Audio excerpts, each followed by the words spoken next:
BBC London तो खबर सुनो।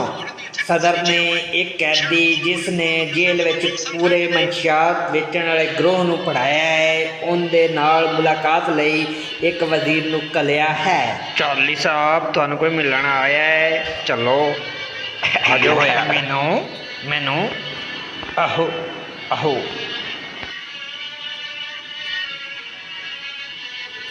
सर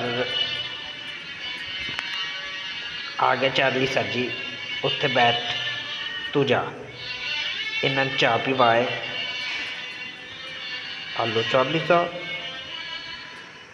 ओए क्या बात है।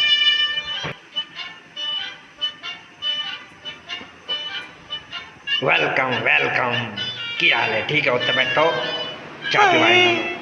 की हाल है मिनिस्टर साहब? आ चार्ली है, इसने पूरे ग्रोह नूं पढ़ाया है, किड्डा चंगा बंदा है।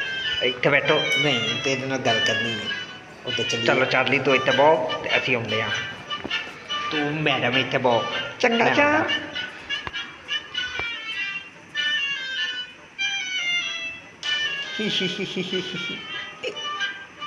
ओए ते मैडम की सोचदी पई, किवें दी मैडम है? चाह पी आ।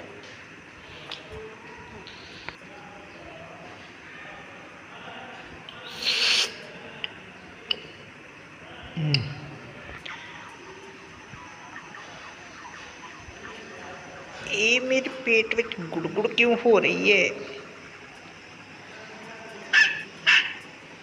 वो चुप कर जा।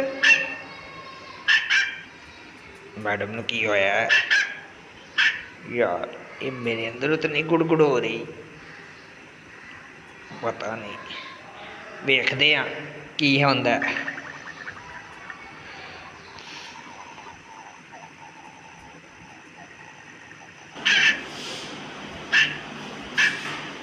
ਇੱਥੇ ਆ ਜਾ, ਤੰਗ ਨਾ ਕਰ।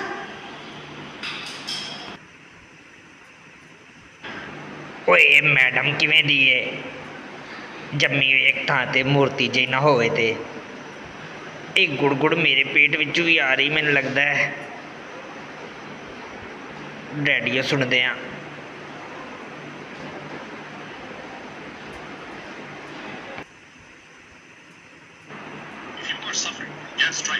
ਓਏ ਬੰਦ ਕਰ।